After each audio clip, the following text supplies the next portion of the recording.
แต่ว่าฟ้าดินที่ให้เราพบเจอแต่ไม่ยอมจับเราคู่กันฟ้าดินตั้งใจแกล้งเราเธอว่าหรือเปล่าทำไมแลถึงห้ามหักกันมันเล่าสมนั้นดื้อที่ยืนยันที่หายใจมันค้างสุดท้ายต้องยอมจำนนก่อนจำนนของเราแยกกันก่อนความพันของเราสิ้นดองแค่อยากพบกับเธอสักคนสักตาอีกครั้งแค่ให้สิ้นได้บอกเธอสักคำพรุ่งนี้วันที่ต้องจำอยากให้รู้ว่ารักเธอมากแล้วจะรักเธอตลอดไปแต่จากนี้แค่ได้พบเจอก็จากหน้าคอยฝันกันใหม่วันนี้ใจสลาย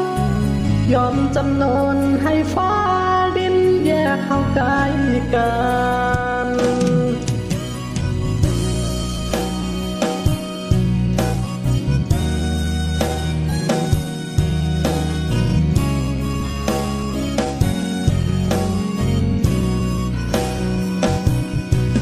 เข้าใจแล้วใช่ไหมฟ้าดิน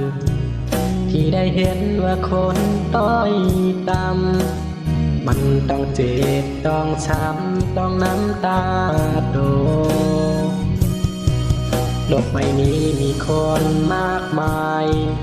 ทำไมต้องเป็นเราสองคนยอมจำนนให้แล้วหวังว่าคงพอใจวันจำนนของเราแยกกันก่อนความฝันของเราสิ้นลงแค่อยากพบกับเธอสักคนสักตาอีกครั้ง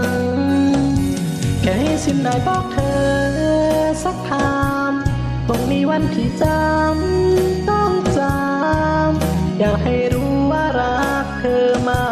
กแล้วจะรักเธอตลอดไปก็จากนี้แค่ได้พบเจอก็จากหน้าไปพร้อมกันใหม่วันนี้ใจสลายยอมจำนนให้ฟ้าดินแยกเข้าใกล้กัน